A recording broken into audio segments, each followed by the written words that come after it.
Sports Professor Rick Horrow, Beyond the Scoreboard, the show that goes well beyond the trillion-dollar business of sports, deal-making, law, administrative, marketing, all the stuff that's focused now that everybody finally gets to understand because the draft is over after 4 networks of wall-to-wall-to-wall coverage.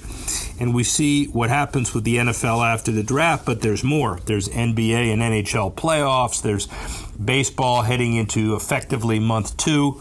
There is football that never sleeps, as we said, and obviously other sports like golf and tennis. If you want to get our whole list of the 15 top items, plus the top 5 philanthropic items and the top 5 tech items, look at Rick Horrow. Look at NBCSportsWashington.com. Join us in all the different contexts: Audio Boom, Apple, Google Play, Stitcher, iTunes, everywhere.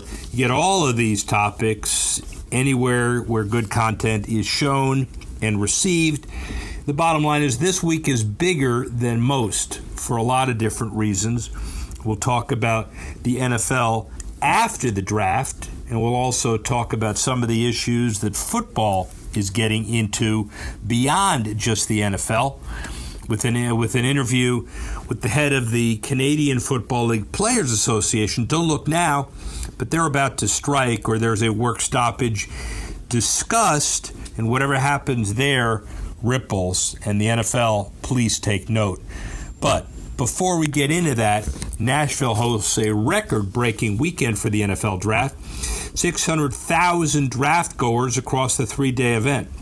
First person to evidence, by the way, Dierks Bentley, who closed out the NFL Draft main stage on Saturday with a post-selection concert. Must be the greatest day I've ever had here in Nashville. It's pretty stout for him.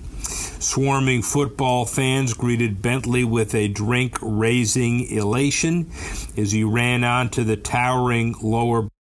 We're going to take a short break, but when we return, more Rick Horrow, the sports professor. Welcome back to Beyond the Scoreboard with Rick Horrow. We pick up right where we left off. Broadway draft stage. The NFL draft in Dallas had a $125 million economic impact, with people spending $74 million. This is going to surpass that by droves. And Sin City bills itself as the entertainment capital of the world. They've got to step up next year, and maybe Cleveland, Canton, beyond that. Thanks to Nashville. Other cities jumping in line to host the draft, even more sharply evaluating how they can maximize locale entertainment offerings and activation to draw top crowds. By the way, who are the winners? Who are the losers? CAA football, for the 4th year in a row, led all agencies. 5 players taken in the first round. Devin White, Nick Bosa were 2 of the top guys. Lagardère tied CAA with 3 players in the top 10. In all, 18 different agencies represented players picked in the first round, up from 17 last year.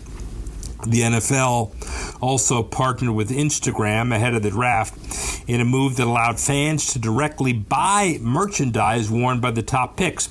Draftees photographed wearing new era draft day hats were then shared with top official NFL accounts. Instagram shopping tags led users to the NFL shop to purchase. 130 million people interact with Instagram's shopping tags each month, while only a fraction of those interactions focus on sports-related merchandise and services. That segment growing very, very fast. Boardroom transactions prevail as well. The Packers Titletown Tech Fund draws national investors. Microsoft and the Packers each committed $5 million to the venture fund, which will invest in high-growth startups aligned with industries in northeastern Wisconsin. Out-of-state investors joining the Titletown Venture Fund, according to multiple sources: Jerry Jacobs Jr., Delaware North; Jeff Wilpon, partner of Sterling Equities. Both big investors, and Wilpon and Jacobs Investments help boost and fund toward the $25 million goal. Both will serve as members of the advisory board. Titletown Tech HQ includes an innovation lab, a business venture studio, and offices for the venture fund, geared toward fostering growth throughout Wisconsin. Likely more interesting general public, the new Titletown Tech features a new restaurant on its ground floor that'll include local food and beer and 7 sports simulation bays powered by Top Golf Swing Suite. How about that? You get Titletown Tech and you get a golf simulator as well, and not any top golf simulator. How about Top Golf? Well, NFL otherwise doing other stuff. Collective bargaining agreement clauses encourage NFL owners to maintain minority ownership in on-location experiences. Reports indicate that Endeavor had agreed in principle to acquire 80% of on-location experiences owned by Bruin Sports Capital, Carlyle Group, and Redbird Capital for a figure upward of $700 million, the NFL retaining a 20% stake. The NFL generates about 40% of OLE's profits, but the league was never a threat to reacquire the minority stake it sold to the private equity firms for $70 million in 2015. That's because, as a minority shareholder, the league collects its cut of the profits free and clear, and there's no risk involved, and they don't have any expenses. If the NFL took control of OLE once again, it assumes 100% of the corporate tax responsibilities without an allowance of any of the expenses. But remember, under the league's current CBA, the NFL players are entitled to 48.5% of gross, not net revenues, yet another good reason for the league to keep its minority shareholder stance and continue to be involved in this entity entrepreneurially for years to come.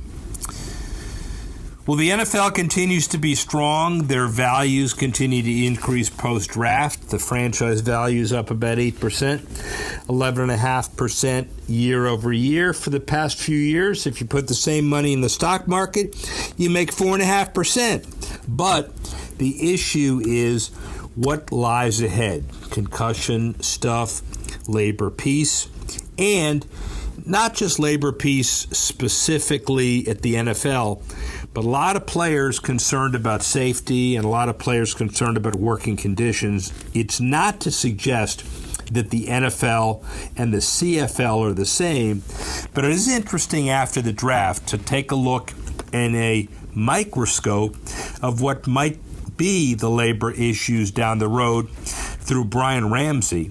He's the executive director of the CFL Players Association. He's focused on building active participation by players in their union and developing a strong consensus on all important issues. He's also a licensed accountant who worked for KPMG Canada for 8 years during the off-season of his playing career.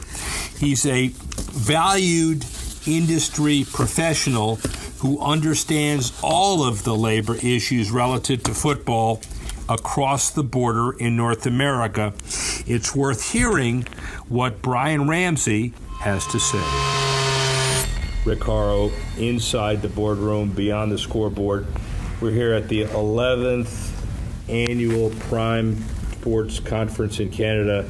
Been to all of them. Everybody's getting older, it seems. I'm getting older than all of that. Kudos to the co-chair, Trevor Whiffen and Brian Burke, our friends. But this is all about the business of football and the business of sports, the similarities, the differences. Brian Ramsey, the executive director of the CFLPA, is not only interested in the business from his perspective, but he also played in the league for 10 years as a guard. How are you?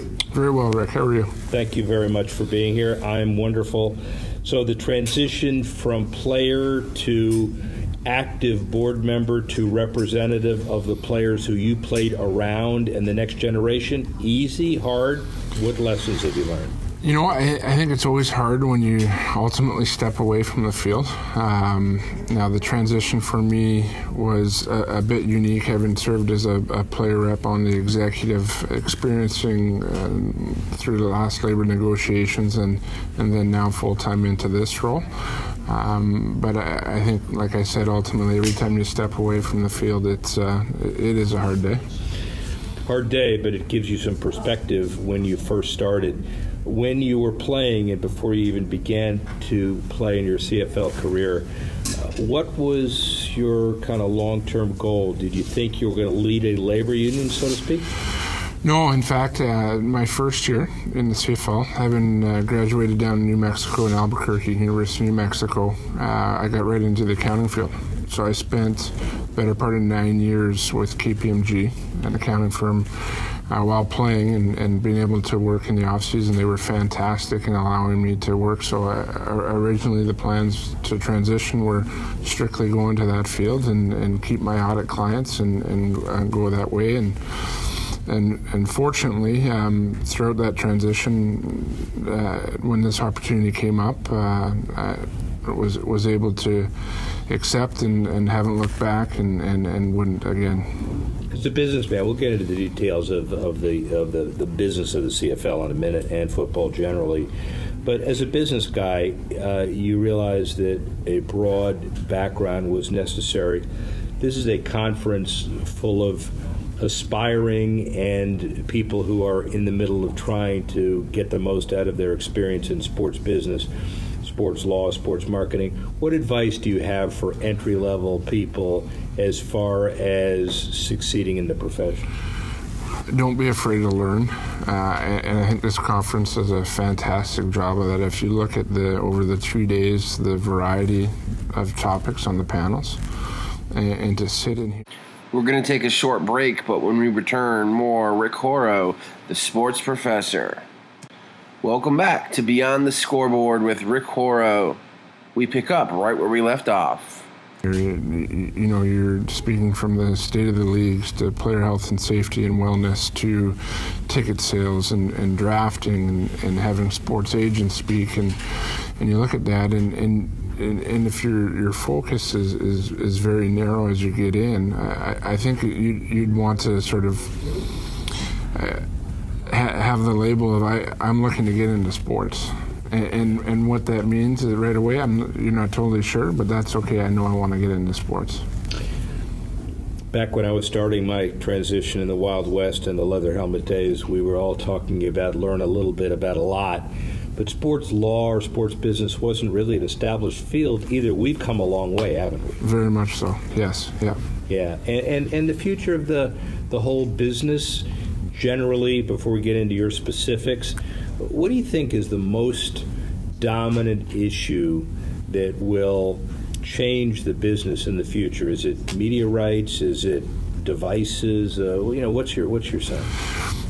I think there's a mix. I think there's a collaboration of a few. I think ensuring it, and this will transcend sport, is the rehabilitation side and ensuring that we're properly rehabilitating players of any sport, and why I say that translated into the business side is what it does is it trickles down to the grassroots.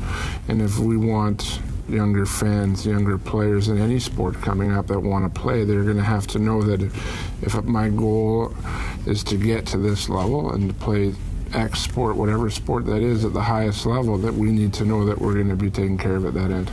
So, Brian, tell me generally about CFL, where you think it is, where it's going today and in the future. I think as a collective, as a league, we're in a very positive world now. Sports is evolving, as you've mentioned, and we could probably talk for most part of the afternoon here if we wanted to in the evolution in the last 10 or 15 years specifically, whether it's technology or how people are consuming. Our league has been evolving. It's been evolving to appease. It's been evolving on the player safety side. There's potential growth right now with a 10th team to be added in Halifax, which is always a positive when you're talking expansion, and that when those talks are being had, you automatically assume that the league as a whole is in a positive place. More jobs, more corporate involvement, more television, versus a risk. It's a relatively small market, et cetera, et cetera. How do you assess that from your perspective? I think some of it's out of our hands as players, right? And that's okay. But for the reasons that you said, you're potentially going into a market that would embrace having a team. So yes, you're looking at expanded jobs, you're looking at expanded television and things like that. But what most importantly, you're expanding the fan base in the country, right? And you're giving them ownership into this great league, and I think that would be a very positive, along with the others that you mentioned there. I found that when you talk to some of the folks who lead the labor side and the management side of the big leagues, small leagues, whatever, so one of the really important things is to keep appropriate and constructive dialogue with the other side, that they're building their business together and you feel like it's a partnership. Is that the same way it is with the CFL? I think you have to have that. And there's actually a paragraph in our collective agreement where it states the league office and the commissioner and the association are supposed to meet once a month. And to Commissioner Ambrosie's credit, since joining a year and a half now into his tenure, we have stuck to it, whether it's in person or on the phone, short or long meetings, and I think that it's paramount to instilling so that when you do get to those inevitably tougher conversations, whether it's strictly around bargaining or it's around changes or this or that, that relationship is established to be able to have those tough discussions that are going to come. For a neophyte audience, relative to the business of the CFL, basic similarities and differences between the structure of the CFL and the structure of the NFL? It's a smaller scale, and having played, as I mentioned, university ball down in the States, so I've had the experience of the 4 down and 3 down and growing up here in Canada and then playing up here professionally. Once you step on the field, save for the rules and the ones that jump out in the size of the field, football is football. There's, with the 3 downs up here, and now we're kind of drilling down into the specifics of the game itself, is you see those changes and the differences, and it's a bit more of a wide open game.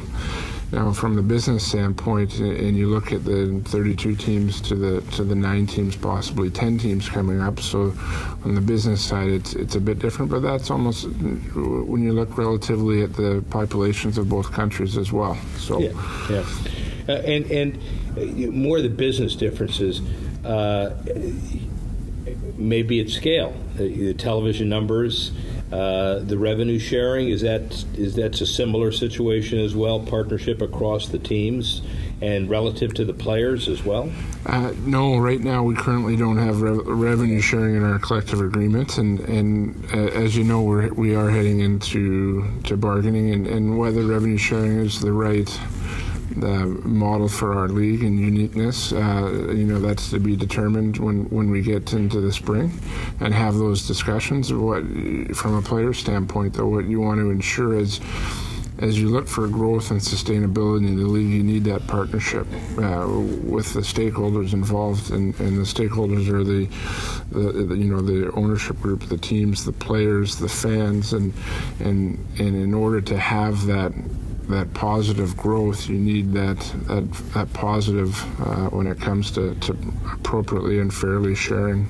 As you get into bargaining and as you get into the substantive issues as well, the relationship with the NFL, the management union, not personal relationships necessarily, but business structures and models, do you all kind of share best practices information? Do you view the NFL as a cousin, as an uncle, as something entirely different? No, I think that's exactly right. I think that we've got a very strong and positive relationship with the NFLPA and have conversations quite often with them, as we do with the NHLPA and the PHPA and the PLP, and I can go through all the other associations. When you look at, there's a certain uniqueness to each league, and specifically ours is we're concentrated solely in one country. When you look at a lot of cross-border, a lot of the other leagues are cross-border. But yeah, you have to look at best practice and say, would this be the right fit or for our agreement? And if it's not, why? And can it be altered to sort of fit into the mold of what we're looking at? But I think from a player's standpoint, it's the due diligence from our side is to have those relationships, but to have that information as we go in to find ultimately what's going to be the best fit for us and our players. New breaking comments, but I'm sure you've been dealing with it for a while. What's your position on the opportunities to help each other in Mexico and the U.S.? I know you got some Mexico-Canada relationships that might be independent of but synergistic with the NFL. Well, you know what? That is something new that the league has, sort of a road that they've very recently gone down, and there's been very high-level discussions. And at this point, from a player's standpoint, we wouldn't have any comment on that because there isn't information to comment, and that's not saying that we're not trying to. It's just I don't think that anyone's at a point where that information is there. When you look at growth of the league, now again, to what's in the player's control and what's not in the player's control, but I think a positive if we're creating more jobs as an expansion to Halifax or pieces like that, but ultimately I think everyone, and specifically from a player standpoint, want additional revenues to be able to share. I know this is probably a business show, but it's my show, so I get to ask whatever I want to. Who's your favorite, was or is your favorite guard in the NFL? Favorite guard in the NFL? I went to Butte College in Chico, California. Okay. So big Larry Allen fan. Wow. Yes. Interesting. Yeah, and so he obviously a few years before me and then into his Cowboys career, but I remember going from Victoria, BC, where I born and raised. I started at a very small school in Montana for 1 year, Rocky Mountain College in Billings, Montana. Transferred to Butte and Chico, and I was there for a year before going down for 2 years at New Mexico and playing offensive line there. I started at tackle in junior college there. And everywhere you went in the weight room and around the facility, there's a lot about Larry Allen. And then when you put on his tape, and I remember watching him do the combine testing and the 220, very, very impressive player, and someone fun to watch as you're striving to be. I grew up in the days, it was dated with like Bob Kuchenberg and the undefeated Dolphins. Why do guards get such a bad rap? The pulling guards, the Larry Littles, those guys are dinosaurs. They were better athletes. I assume in the CFL, you got to pull even better. You got to pull even harder because the field is longer. Field's wider, and then the yard off the ball, and it is longer. We're going to take a short break, but when we return, more Rick Horrow, the sports professor. Welcome back to Beyond the Scoreboard with Rick Horrow, the sports professor. We're going to rewind our featured interview, reset the show a little bit, and pick up from there. Here's Rick Horrow. When you look at growth of the league, now again, to what's in the player's control and what's not in the player's control, but I think a positive if we're creating more jobs as an expansion to Halifax or pieces like that, but ultimately I think everyone, and specifically from a player standpoint, want additional revenues to be able to share.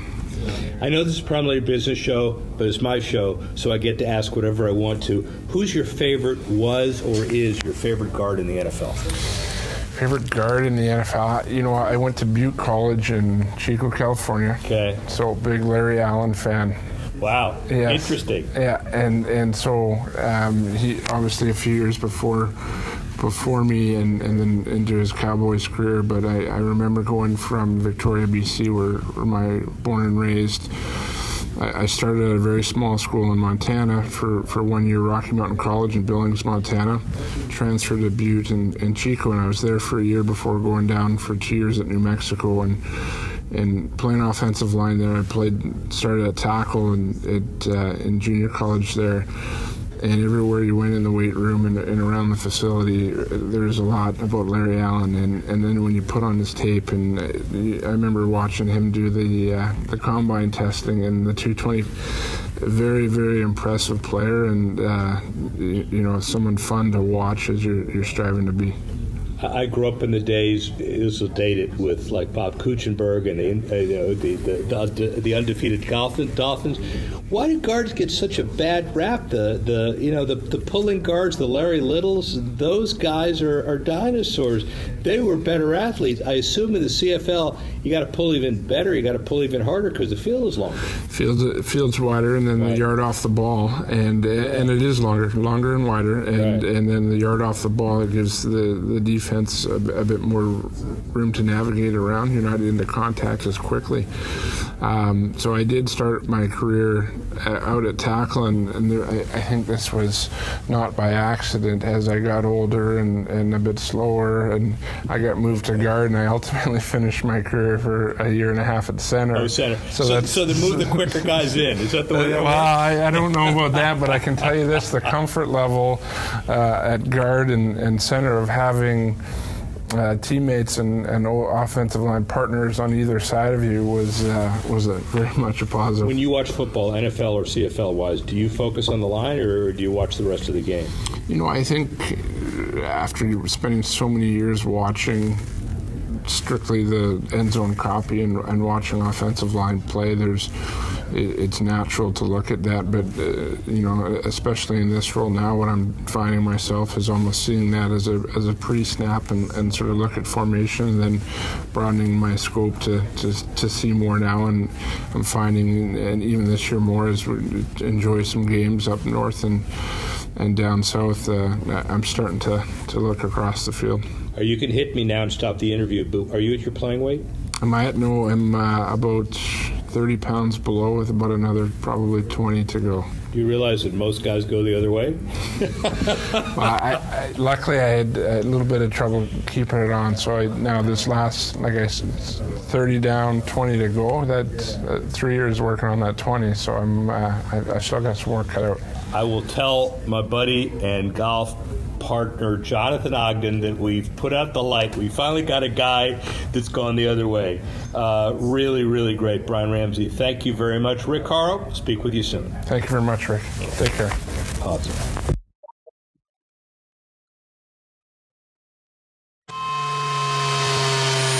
So as we prepare for life after the draft and look at the collective bargaining agreement and see how players and owners respond, it's good to hear how others resolve the labor issues so we don't get backed up with a situation next year or the year after where we want to kill the golden goose that lays the $14 billion a year golden egg.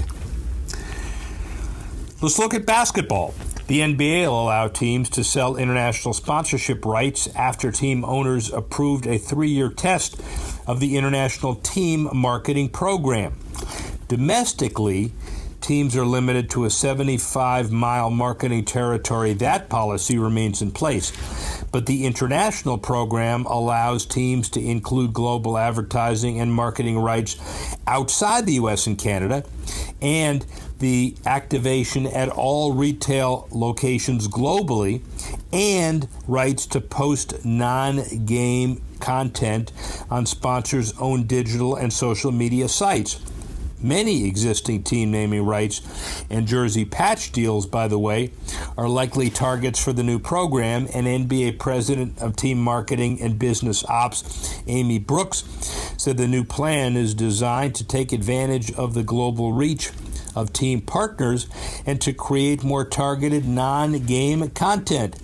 This move only makes more sense given the NBA's large international player makeup and the league's exploding popularity far outside its original footprint. How about the WNBA? They're looking at development of issues that might be problematic because the money's not just not there, but yet they're still talking about a whole host of revenue that they've got to figure out how to do. Well, first of all, it's television. After this season, the broadcasters will feature 40 matches per season starting May 25 as Lynx hosts the Sky during the opening weekend of the new WNBA campaign. Which broadcaster? ESPN has been, but how about CBS? Sports Pro, the 11-time All-Star Sue Bird and defending WNBA champion Seattle Storm, will make 6 appearances on CBS Sports Network this season, including a finals rematch against the Washington Mystics on June 14. The 12-team WNBA constantly overshadowed by their male counterpart, but however, the new CBS broadcast may pave ways for the Women's League to find new economic avenues and exposure to different fans. And the bottom line is, if the WNBA wants to take their push one step further, the next investment would be to further explore an OTT platform, since the sports market is trending toward more a la carte basketball media interactivity. Well, speaking of the WNBA, and there might be an issue here with player safety, Breanna Stewart obviously out for the season and maybe longer, ruptures her Achilles while playing in Europe, and some are pointing to the almost year-round basketball schedule for women as the culprit. Stewart is far from the first WNBA player to be injured while playing overseas, and it's fair to wonder if this situation will make a difference going forward as the WNBA and its players' union negotiates a new contract. WNBA players make the case that improvements in salary and other issues will result in an even better product, but the NBA countered that it loses money on the WNBA every year, about $12 million from last year.